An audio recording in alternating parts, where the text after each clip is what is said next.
আমি এখানে ভিক্ষা করতে আসি নাই, আমি এখানে টাকা তুলতে আসছি। তোর মতো ফকিনি রাখবে এ ব্যাংকে টাকা? তুই জানোস এ ব্যাংকে টাকা রাখতে হলে মিনিমাম 1 কোটি টাকার মতো টাকা থাকতে হয়। নোংরা ময়লা ছেঁড়া জামা কাপড় পরে থাকা সেই ছেলে প্রিমিস এখন 500 কোটি টাকার মালিক। কলেজে যে ছেলেটাকে সবাই গরিব ফকিন্নি বলে অপমান করত, সেই ছেলের আসল পরিচয় জানলে কি হবে কলেজের ছেলে মেয়েদের? চৌধুরী পরিবারের ছোট ছেলে প্রিমিস তাদের পরিবারের গরিবী পরীক্ষায় পাশ করে এখন তার অ্যাকাউন্টে 500 কোটি টাকা পায়। আর সেই টাকাগুলো জমা ছিল ঢাকা শহরের একটি নামি দামি ব্যাংকে, যেখানে শুধু বড় লোকেরাই টাকা জমা রাখতে পারত।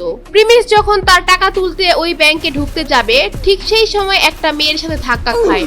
আর ঠিক তখনই সরি ম্যাম, আমি আসলে দেখি নাই। কি রে, তুই কানা নাকি? চোখে দেখোস না? আর ওয়েট, এখানে কি করস? এইটা ব্যাংক, এখানে দান খয়রাত করা হয় না। ভিক্ষা করার জন্য রাস্তাঘাট আছে, ওইখানে যা। এই ব্যাংকের মধ্যে কি? ম্যাডাম, আপনার কোথাও ভুল হচ্ছে। আমি এখানে ভিক্ষা করতে আসি নাই, আমি এখানে টাকা তুলতে আসছি। তোর মতো ফকিনি রাখবে এ ব্যাংকে টাকা? তুই জানোস এ ব্যাংকে টাকা রাখতে হলে মিনিমাম 1 কোটি টাকার মতো টাকা থাকতে হয়, আর না হলে এ ব্যাংকে টাকা রাখতে পারে না। আরে আমি তোর মতো ফকিনির সাথে কেন কথা বলছি? সিকিউরিটি। মেয়েটি সিকিউরিটি বলে চিল্লাতে থাকে। আর ঠিক তখনই ওইখানে হাজির হয় ব্যাংকের ম্যানেজার ইয়াসমিন। ম্যাডাম, কি হয়েছে আমাকে খুলে বলুন। আপনাদের ব্যাংকে কি এখন আপনারা বস্তির পোলাবেনদেরকেও কি টাকা রাখার পারমিশন দিচ্ছেন? এদের মতো ফকির মিসকিনরা এই ব্যাংকে কিভাবে ঢুকে? আমি আপনাদের ব্যাংকের নামে রিপোর্ট করে দিব। Madam, we are very sorry. এমন তার হবে না ম্যাডাম, এইবারের মতো কিছু মনে করেন না, আমরা বিষয়টা মাথায় রাখবো। ব্যাংকের ম্যানেজার কোনো কিছু না জিজ্ঞেস করেই মেয়েটিকে সরি বলে, কারণ মেয়েটি ছিল একটি প্রভাবশালী ব্যক্তির মেয়ে। এই ব্যাংকে তাদের অনেক লেনদেন হয়, তাই কিছু না জিজ্ঞেস করেই সে মেয়েটিকে সরি বলে এবং তাকে গাড়ি পর্যন্ত পৌঁছে দিতে যায়। আর এইদিকে প্রিমিস ঢুকে পড়ে ব্যাংকের মধ্যে। ব্যাংকে ঢুকে সে এদিক সেদিক ঘুরতে থাকে। সে আগে কখনো ব্যাংকে আসেনি, তাই সে কিছুই বুঝে উঠতে পারে না। আর এইদিকে ব্যাংকের ম্যানেজার ইয়াসমিন ব্যাংকে ঢুকে প্রিমিসকে খুঁজে থাকে তাকে বের করে দেওয়ার জন্য। সে চারদিকে সব জায়গায় খুঁজে থাকে কিন্তু তাকে পায় না। সে মনে করে প্রিমিস ব্যাংক থেকে চলে গিয়েছে।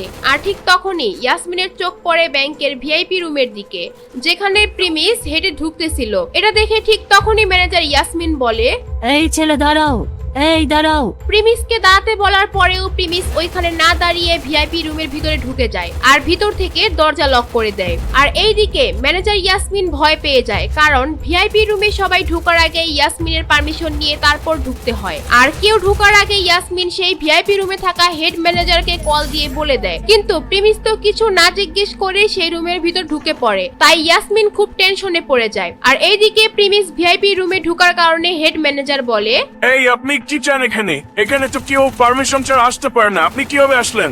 আমি আমার টাকা তুলতে আসছি এখানে। আপনি টাকা তুলতে আসছেন, আপনার কাছে কোনো চেক বই আছে?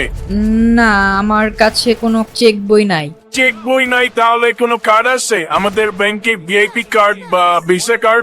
না স্যার, আমার কাছে কোনো ভিসা কার্ড বা ব্যাংকের ভিআইপি কার্ড এগুলা কিচ্ছু নেই। তাইলে আমরা আপনাকে কোনো টাকা পয়সা দিতে পারবো না। আপনি সোজা গিয়ে দরজা খুলে এখান থেকে চলে যান। এখানে আমরা মস্করা করতে বসি নাই, আপনি এখান থেকে যান এখন। না, আমি আমার টাকা না নিয়ে আমি এখান থেকে যাব না। আরে একবার বললাম না, কার্ড আর চেক বই ছাড়া টাকা উঠানো যাবে না। আর আপনার অ্যাকাউন্টে টাকা থাকি তো আপনি টাকা উঠাইবেন। আমার অ্যাকাউন্টে টাকা আছে বলেই তো আমি এখানে আসছি। দেখ ভাই, সকাল সকাল মাথাটা নষ্ট করিস না, নাইলে সিকিউরিটি গার্ডরে দিয়ে মার খাওয়া তারপর ব্যাংক থেকে বাইর করো। প্রিমিস এটা শুনে ঘাবড়িয়ে যায়। আর ওইদিকে হেড ম্যানেজার একদম রেগে যায়। কিন্তু প্রিমিস তো মিথ্যা কথা বলছিল না। প্রিমিসের কাছে কার্ড আর চেক বই ছিল না, কিন্তু তার মানে তো এই না যে প্রিমিস চৌধুরী পরিবারের ছেলে না। হেড ম্যানেজার যখনই সিকিউরিটি গার্ডকে ফোন দিতে যাবে, ঠিক তখনই প্রিমিসের মাথায় একটা বুদ্ধি আসে।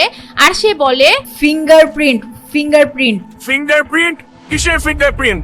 আরে আপনি বললেন না যে কার্ড চেক বই লাগবে, আমার কাছে কার্ড নাই কিন্তু ফিঙ্গারপ্রিন্ট আছে। আর আমি জানি আপনাদের এইখানে ফিঙ্গারপ্রিন্ট দিয়ে টাকা তোলা যায়। ফিঙ্গারপ্রিন্টের কথা বলার পর প্রিমিস একটা বড় নিঃশ্বাস নেয়। আর হেড ম্যানেজার ভাবে থাকে, ফিঙ্গারপ্রিন্টের কথা ও কিভাবে জানে? তুমি তাহলে ফিঙ্গারপ্রিন্ট ইউজ করতে চাও?